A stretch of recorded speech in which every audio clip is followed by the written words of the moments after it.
So I'm going to go out on a limb and I'm going to say everybody watching the show has experienced the loss of a loved one. And you're questioning whether or not a loved one is trying to you from the other side. You'll want to stick around because we have Monica Morrissey here today, and she's going to share with us about her new book, Heaven is Talking to Us. Do you know how to listen? So thank you for choosing to be here now with us, where presence invites perspective and allows peace. We are live on the newstreamingnetwork.com, WGSN-DB, Going Solo Network, radio, TV, and podcast. If you enjoy our content, do Janice and I a favor. Do Janice and I a favor. Like, comment, and share. Like, comment, share, and subscribe. There we are. I was a talking dot for a minute. Oh, is that what happened? I am your co-host, Judy Porter, and I am here with my co-host in peace, Miss Janice Leonard. Hi. Hi, everybody. Janice. I'm welcome to the show.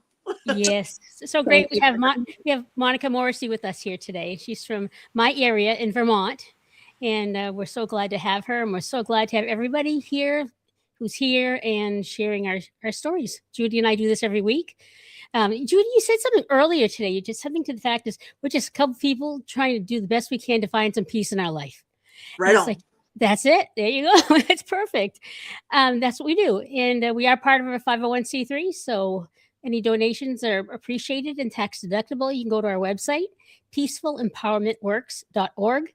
And there's a donate button on the top and one at the bottom. And if anyone donates over 50, I will I'm making t-shirts now. I get t-shirts with our logo, and I get long sleeve, short sleeve. I can make a sweatshirt, and now I can make a mug. So just email me afterwards, and I'll give you your information, and we'll send it out to you. And you can email me at peacefulempowermentworks@gmail.com. Thank you. Outstanding. All right, Janice, would you like to bring us in? Oh, yeah. I listened back to last week's. I found it really, my microphone needed to get closer, so excuse the black thing in my screen. Deep breath in through your nose, out through your mouth.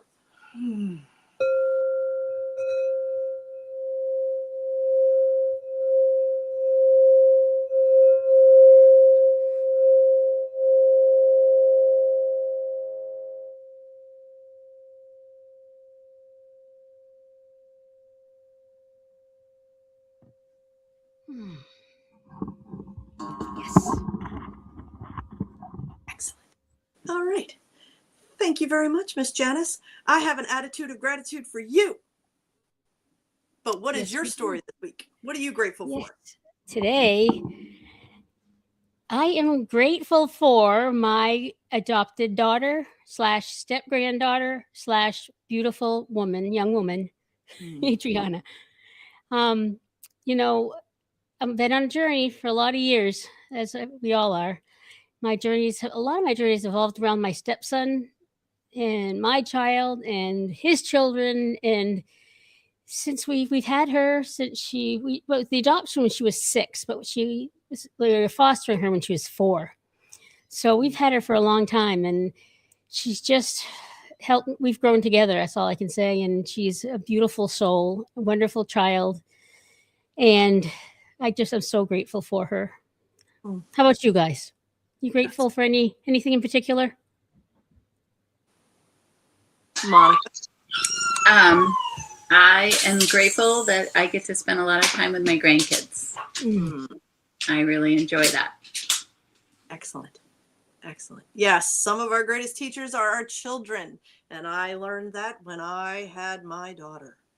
If there is a button or a wound that needs to be healed, they are going to make you very aware of it. That's sure. Amen. I can remember my daughter was in middle school and upset about something. And I was talking, I had been introduced, I had started this healing journey and all these concepts were new and blah, blah, blah. So I'm talking all these concepts to a middle schooler. And she's just looking at me like, what are you doing? And I said something about we're here to heal generational trauma and patterns. And she was like, I am not interested in healing generational patterns and trauma.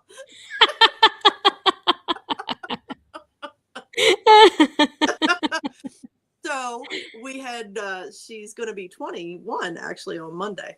And we just revisited that conversation a little bit because she's going through some things. Her and I are both paralleling and working to heal generational trauma and patterns. So it's funny to go from that space to now we're in this together has been really wild. It's been. Yeah, she is amazing. She's an amazing young woman also. I am very grateful for her. Yeah. There's so much, like you said, we grow up together. So I'm beyond grateful for my Maddie, as you are, and your Adriana, and yes, Monica with her grandkids.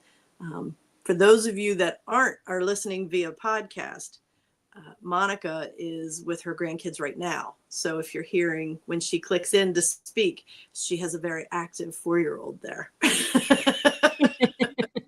And like we say, this is real. We show up that's true right. all, and she's doing her grandma love thing right now. So we will continue to move forward. Janice, What's your good news story for this week? Oh, my good news story. Well, I'm opened it up so I can see it big. So I'm not seeing what you see right now, but can you see the picture yet? Yep. Okay. So right here, you have an African-American woman in a fancy pink dress. You have a Caucasian male and a little girl, which I think is his daughter. And below it, it says, at my daughter's birthday dinner, a little girl, about 3 or 4, spotted her the moment we walked into the restaurant. Now, I see that.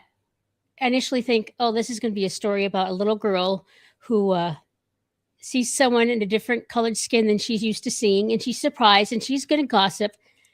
That's the stereotype of what I think, because I grew up in a very Caucasian community, and it is not too often we end up seeing people with different colored skins. It's getting more often, so that's nice. But that's what you think. But the rest of the story says, while we were all settling in and enjoying the moment, the little girl suddenly ran down to where my daughter was sitting, stared up at her with the biggest smile, then sprinted back to her parents.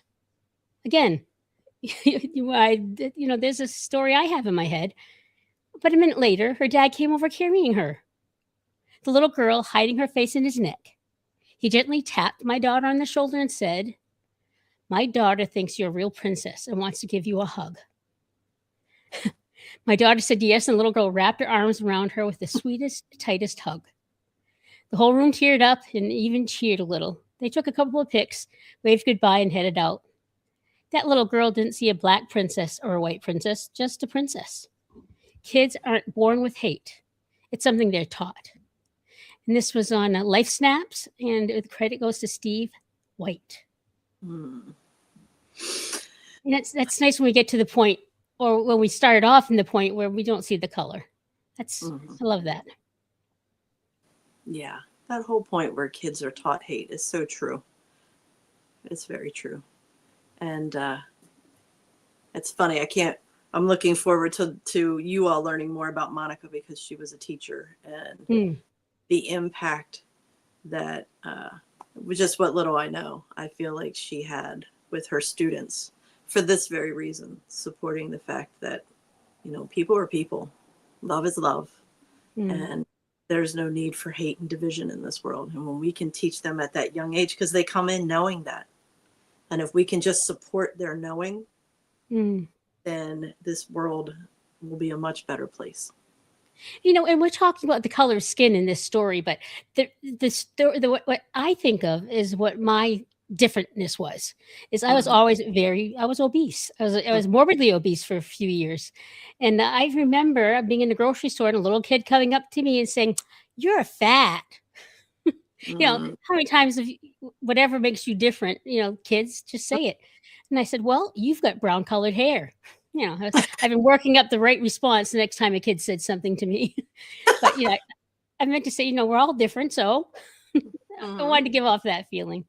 So, and that's the perfect example as to why, when you started to read that story, your mind went to the kid was going to say something bad or hurtful. Yeah. Hurtful. Yeah.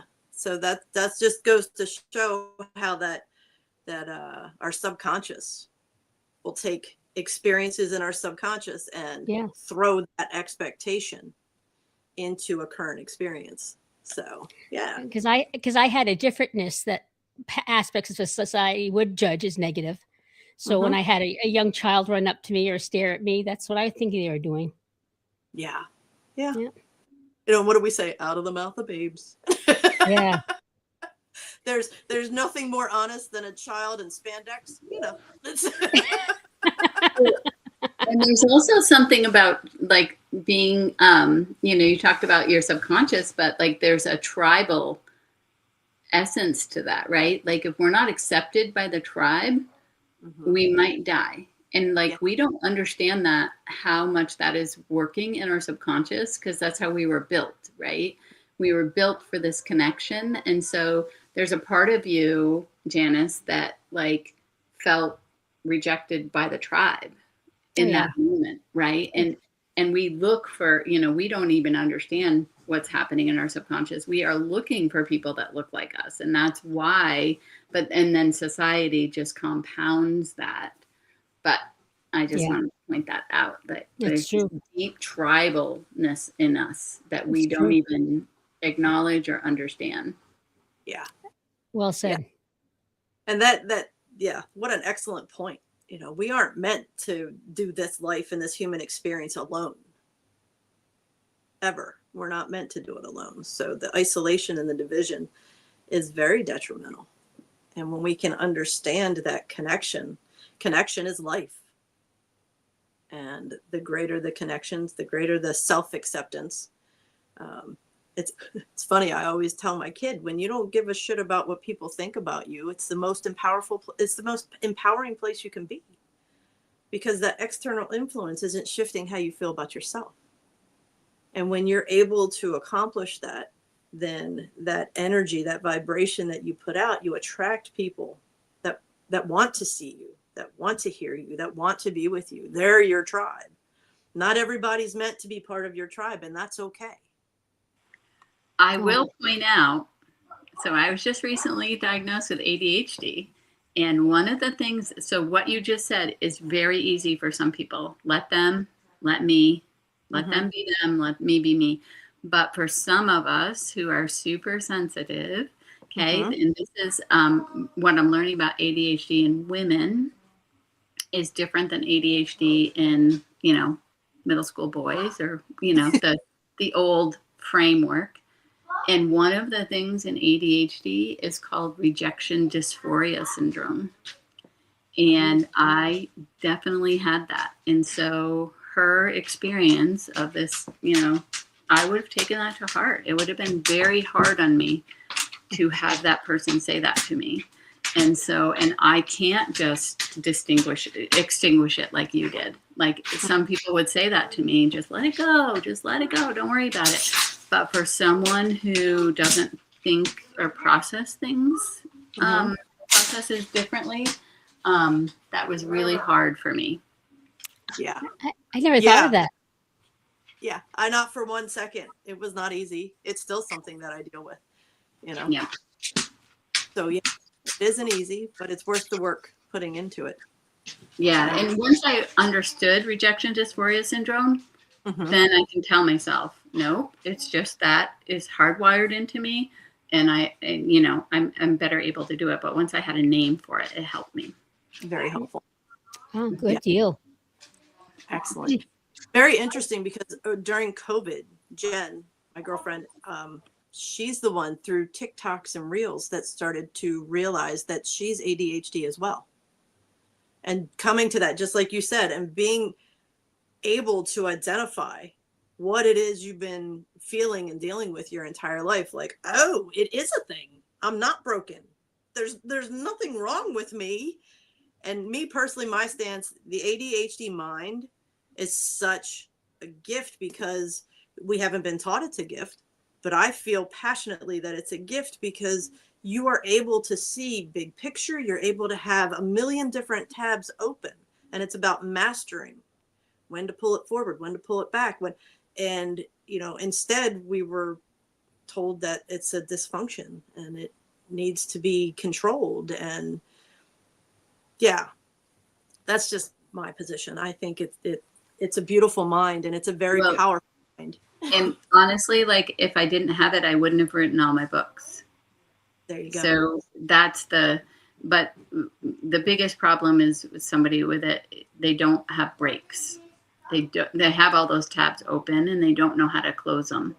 And Right. so that was my problem. And that's what made me sick, was because I was just full bore ahead on every project that I had. Like I didn't want to sleep. I didn't want to do anything. Like, why were we got to get this done? Right. And so that's the issue, I think, especially as you age and you don't have those breaks and you don't have that stop button and you don't know how to relax. That's the problem. And that's where I landed. So have you, totally off topic, but have you learned any tools to help you take that break? Well, yeah. I mean, my whole spiritual awakening, right? Like I have to meditate. I have to do this. I have to do those practices. And it's helping me to learn to slow down. Stepping away from, a regular, 8 to 5 job also really helped. But, a lot of people can't do that. Right. And so, but just understanding it, understanding like, oh, boy, my breaks today, where did I break? Like, where did I take a few moments? Did I go out in the woods today? Did I do this? Did I do that? So those are the things that are helping. Excellent. Being aware and intentional.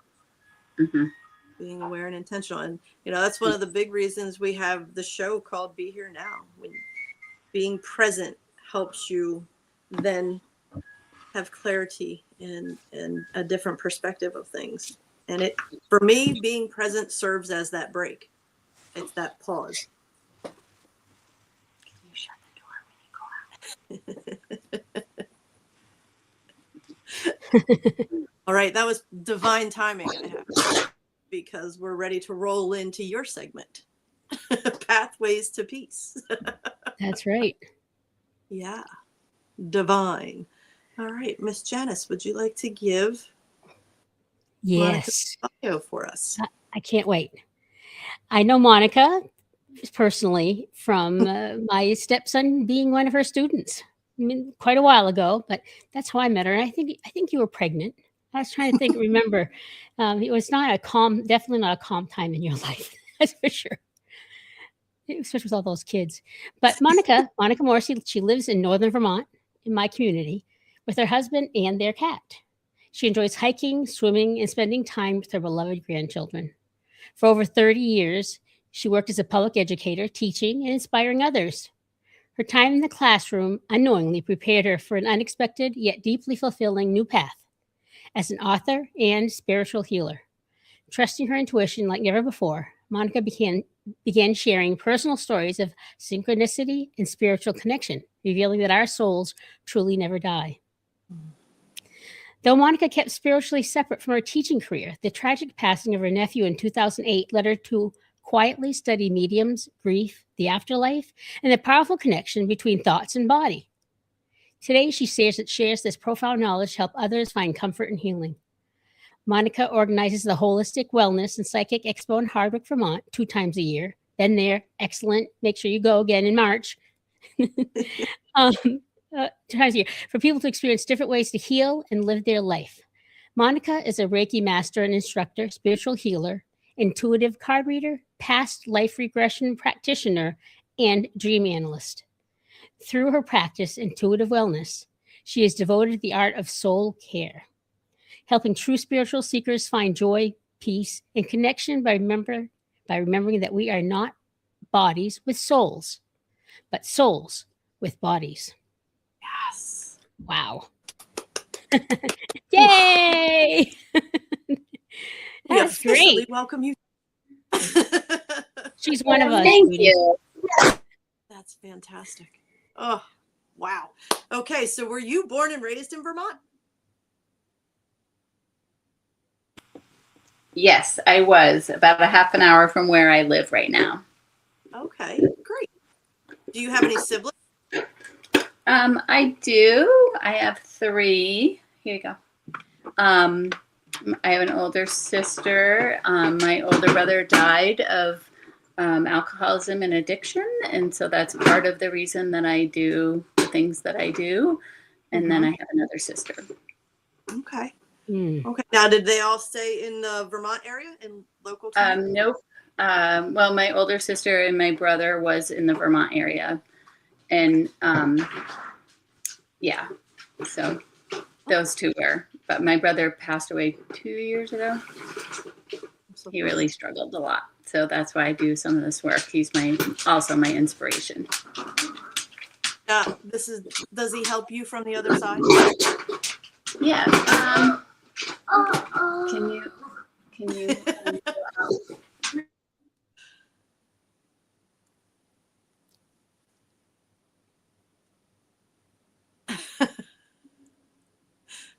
You're muted. So he has come through a couple of times, Okay. but he is very still focused on himself a little bit. He has a lot of things that he's kind of working on, but he has sent love and kindness. But yeah, I'm not too sure about that. I'm still working through some of those feelings. Thank you. Mm. Yeah, and I love that you made that point, because we had Katie Anna on the show last week, who was talking about birthing into spirit, how, our whole understanding of death off the mark. We don't die, our spirit lives on. And we got to talking a little bit about, does the spirit continue to heal, grow, and evolve from the other side? So that was perfect. They still have work to do. And as they can heal too.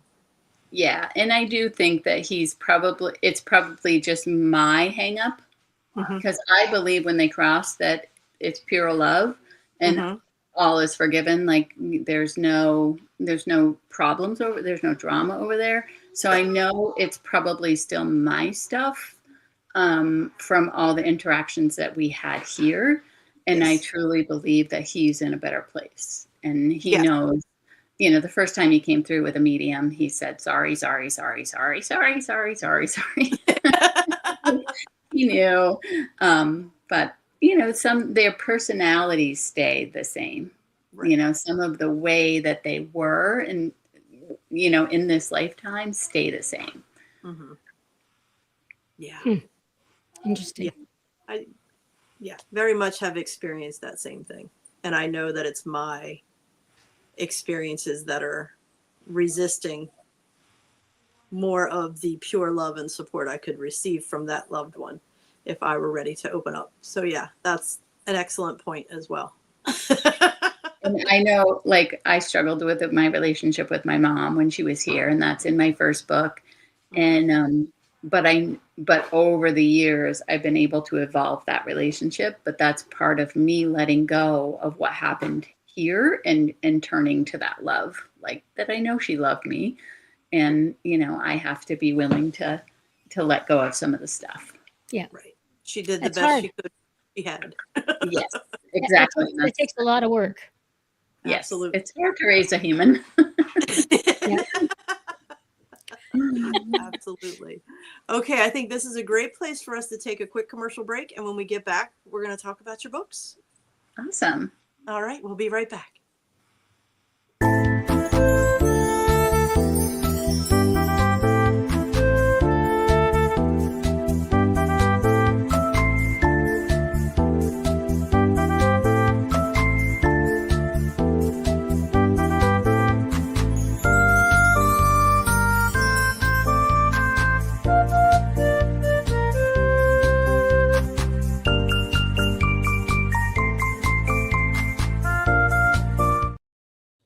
Da-da-dum.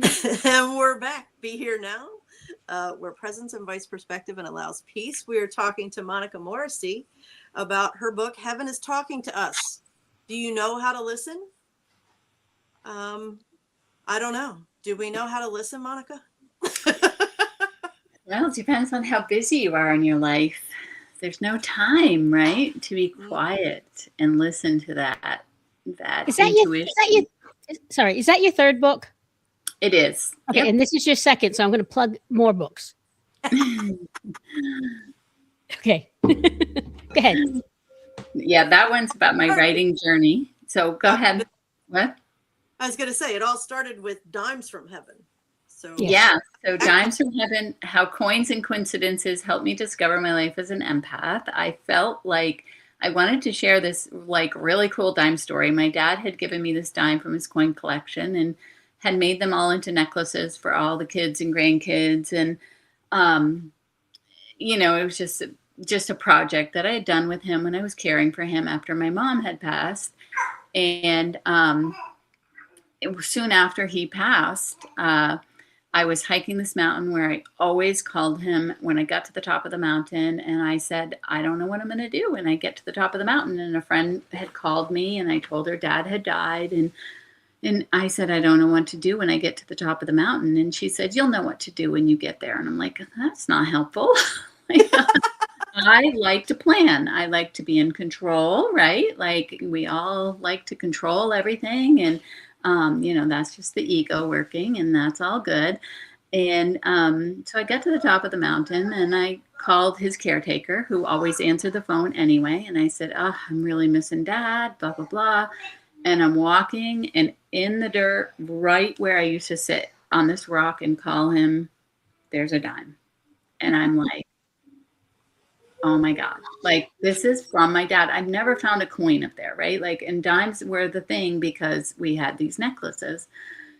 And it wasn't until 2 years later, I'm not going to tell the end of the book, but 2 years later, another thing happens. And I just looked at my husband and said, you cannot call me crazy anymore. This is from my father. I know it is. And he was like, hands off, like, okay. And so I started sharing, this connection that I still felt like I had with my dad. And people were just, like really touched and really like felt like they weren't crazy because it was happening to them too. And, if I'm going to step up and say this, and here I am, working in a public school system, an administrator, like if you can believe, maybe I can believe too. And it was really helping people. And so I just put pen to paper and didn't know that I was writing a book. I thought I was just writing this cool little story about a dime, and out popped a book 9 months later. And through the process of writing, I really healed a lot and understood myself more and understood myself as an empath and understanding how sensitive I am. And so the book that Janice shared was about my writing journey because I never intended to write a book. I hated writing. I love to teach math because 5 + 4 was always 9. You couldn't argue it. There was no arguing, right? This is like, are people going to believe me? Or, people, what are people going to say? All those thoughts that run through your head, right? And so I kept track of all the weird signs that started happening, and more signs started appearing. Once you open up that door and you say, oh, I believe, boom, you're going to be bombarded with different signs. I'll be right back. Okay. Almost done. Okay. You show me. And so then after I wrote those 2 books, this is the third book that people were like, that's great that you get dimes. I'm so happy for you. But they were stuck in, how do I do it? Absolutely. Done in a few minutes, okay? Thanks for letting me work for a minute. And so that's why I wanted to share. And so this is I'm playing with words, right? Once upon a dime. Mm-hmm. And there's a funny story in the book about how that title came to be. All of mine are like real, and some of the books that I don't even know how they're going to end, like, because like some people, write with an outline, right? I can't, because as I'm writing, things are happening in my life that then get put into the book. So the third book, after I shared my story, people started coming to me. I was helping you. No. Okay. So people that, you know, came to me with stories, and we would have like these synchronicities. Like I had my husband's cousin had contacted me and said, you know, my husband's in the hospital and oh, I'm just really struggling today. I just bought your book. I'm going to bring it to the hospital. I'm going to read it. And then she sends me this message and says, I found a dime when I got out of my car. I was going to take the elevator, but there was a line. So I went to the stairs and there was another dime. I got into the waiting room and there was another dime. It was a 3-dime day, Monica. And I just knew it was my father. Her father was a doctor. And she said, I knew he was with us and that my husband was going to be okay. Meanwhile, while this is going on, I am hiking the same mountain again with a friend. And everywhere I look, the rocks were heart-shaped. And I was just like, I mean, I took so many pictures. I was like, what is going on? This is I've never seen heart-shaped rocks ever before. And everywhere I stepped. And so finally I just stopped taking pictures. I'm like, there's just too many. And so I sent a message to her randomly, just my intuition. I said, thinking of you, hope it's going okay today. And she said, well, you know, she told me the dime story. And then she said, but it's so weird because usually my father sends heart-shaped rocks. No. No. Okay. So I sent her all the pictures. Like, and so it's just filled with, you know, comments like, or stories like that. And so that's why it's Once Upon a Dime, because it's all these stories, not just me, it's other people experiencing this, but are connected to me. Wow. But then I also teach, chapter 8 is really key in that book because it talks about how your brain is wired for safety.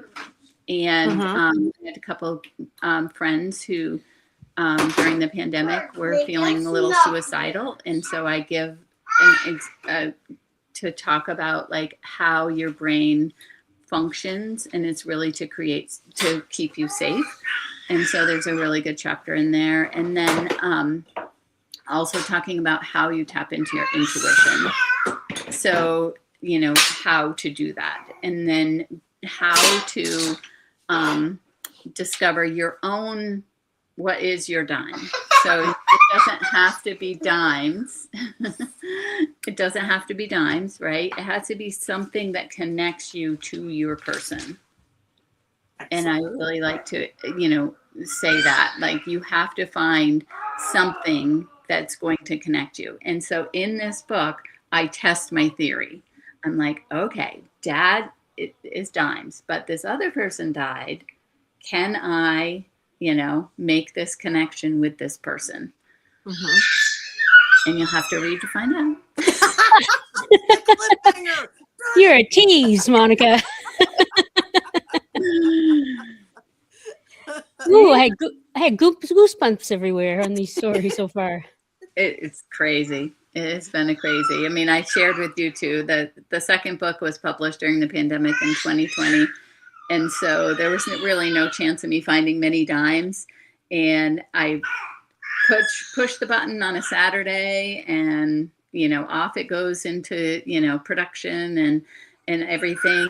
And I go out back to rake my lawn, and I rake in like I'm raking here, and then all of a sudden I get this intuitive hit, right? Rake over there. And I'm like, well, there's not many leaves over there, but okay. And so I'm listening to it, and that's where you have to slow down to listen to it.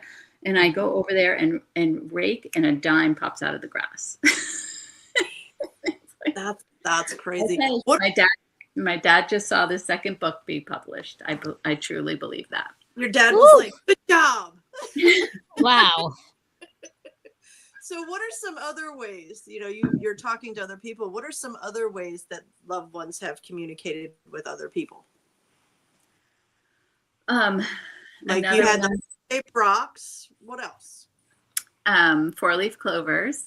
So I was at a friend's house and I was giving her one of my books. She was retiring from the school that I worked in, and I thought she'd like my second book. And I'm leaving her house, and I left my phone in the car so I could just be focused on our conversation and not be distracted by my phone.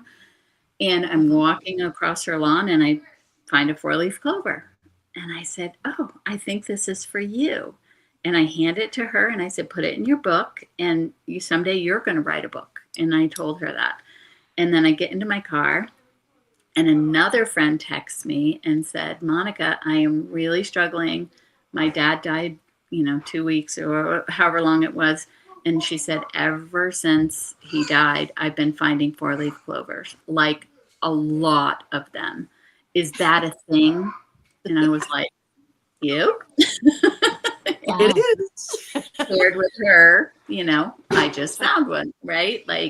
And so I'm trying to think of any others, but it can be anything. It can be a purple elephant. It can be, whatever it is that's going to tie you to that person. Mm-hmm. I've heard people say songs. Yep. Oh yeah. Yeah. Songs. I just had a Reiki client that was in, and her mother and her father and my brother, she was connected to my brother, came through doing the Reiki experience. And her mom wasn't quite as strong in that message. And she got into her car and Amazing Grace came on the phone or came on the radio, and she's like, that's my mom's song. So she knew immediately, that was it. Yeah. Yeah, that's beautiful. I have a client that unfortunately lost 2 of her sons to addiction, and one consistently shows up as a grasshopper. In the most random places where grasshoppers should not be, there will be a grasshopper. Be like, okay, I see you. Yeah, I have a lot of grieving parents, and I do have it's not in the book, but one of my people that I know who lost her son, and her sign is nickel, and she has a story of why the nickel is important to her. And one year I was like, I found a nickel. I got to reach out to this person because why was he reaching? He was trying to come through me, right? So that I would give her a message. And so I reached out to her and I said, I don't know why, Lori, but I found a nickel today and I really felt like I needed to reach out to you. And she said, oh, today's my birthday. Right? Her son was trying to get a happy birthday to her. And so the more that we open to this, the more spirits will come try to access. It's like an open door, right? And they know that we're open. And so they'll try to come through us to get messages to their loved ones. Absolutely. Wow. Absolutely. Wow. Yes. And I believe this, that if something is happening and it brings that person to your attention, because, I found this and it made me think of my mom. Does that mean she's near? Well, yes, it does. So and you don't need anybody to tell you that. That's what I want to get across to people, is that though you don't need anybody to scientifically verify this, right? I have this friend, these are great books if you ever want to read them. Is WTF Just Happened. Her name is Liz Enton, and she was a total non-believer, atheist. I mean, just not going to do this. And then she lost her dad real sudden, and it just shook her whole world. So she went to all these mediums, and she did all these things to hide her identity. She wouldn't use her credit card. She thought that they were Googling her, and she is a hoot, but she goes by the science of it. And there's a lot of scientific evidence now that proves that that we're connected, but we're just not hearing it in mainstream media because it doesn't bring in the money, right? Exactly. Yeah. The last thing they want us to know is that our body can heal itself if we just the perfect environment. Yeah. I mean, I don't know if you've looked into German new medicine, but that's fascinating. It says that every illness is a conflict, and that your body is just going through a conflict and then it can heal afterwards.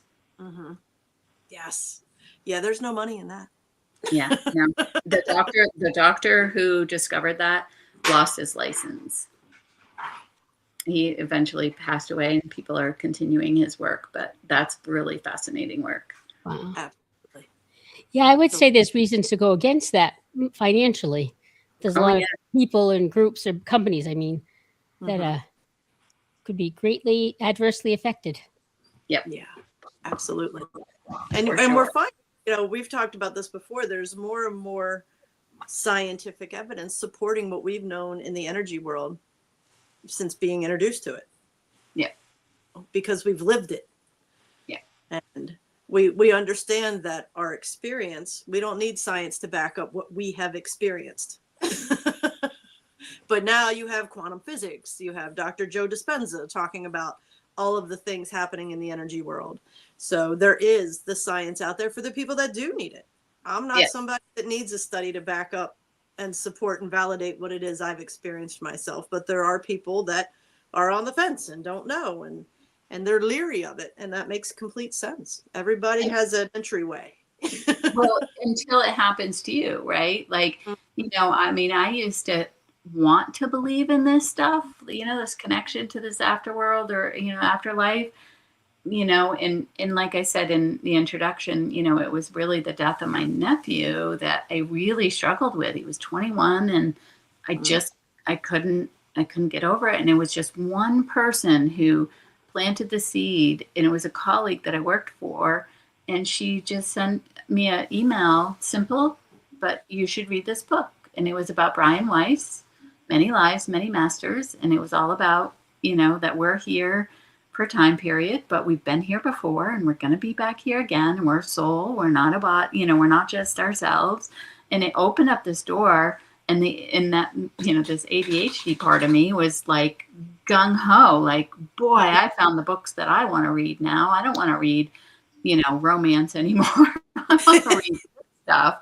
And I just went into a deep dive. But until I really experienced it with my dad, it was hard for me to believe. And so I will say, but that was also how I was raised, right? And my mom, I truly believe sometimes she is rolling her eyes at what I'm doing, but she understands now, right? Because she's over there. She's experiencing it. Yeah. Now, was the death of your nephew prior to you being introduced to Reiki? Nope. I learned Reiki in 1996. And so, but I did Reiki 1 and 2, but it was more about physical pain for me. Gotcha. It wasn't what I do now for Reiki at all. Gotcha. Yeah. Now I do it at a much deeper level. Yeah. I feel like I always say that Reiki was my gateway drug. And I feel like that was the foundation of me opening up to the intuition part. Because it was through with my practitioner that she would receive information that was so helpful to me. And I was like, I want to do that. How do I learn to do that? Yeah. I mean, when I first learned Reiki, I opened up, but then I closed the door again. Gotcha. Yeah. They opened my door and it's been open ever since. That's awesome. This has been awesome, Monica. I hope we can come back and continue this another day, because I can't believe our 45 minutes are up. I know. Went fast. So here we go. If people, because you offer sessions and you teach classes, if people want to reach out to you and contact you, how do they get to you? Yeah, my website or email. I'm on Facebook. I have a group that's called Dimes from Heaven. And look for the picture of that third book, that green book, because there are some other Dimes from Heaven book groups out there.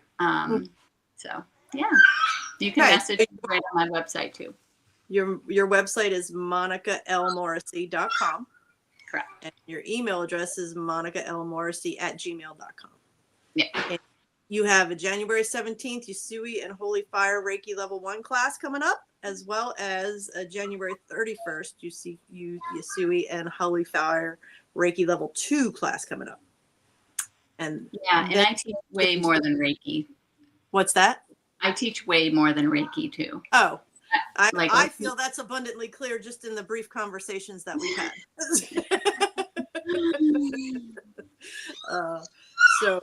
Yes, and then March 21st, the Holistic Wellness and Psychic Expo at Hazen Union High School. So We'll be sharing the contact information underneath the show when it posts, so everybody can reach out to you and schedule something.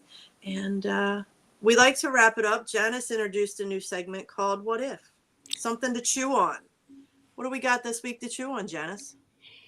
Well, I was imagining what this week would be like if I prioritized love and connection every day. What would it look like? So that's my what if and my challenge for myself and anyone else who needs to hear this and try this week. Nice. Yeah, when I read that, I was like, love and connection, A, with myself, and then B, with others. Yeah. Excellent.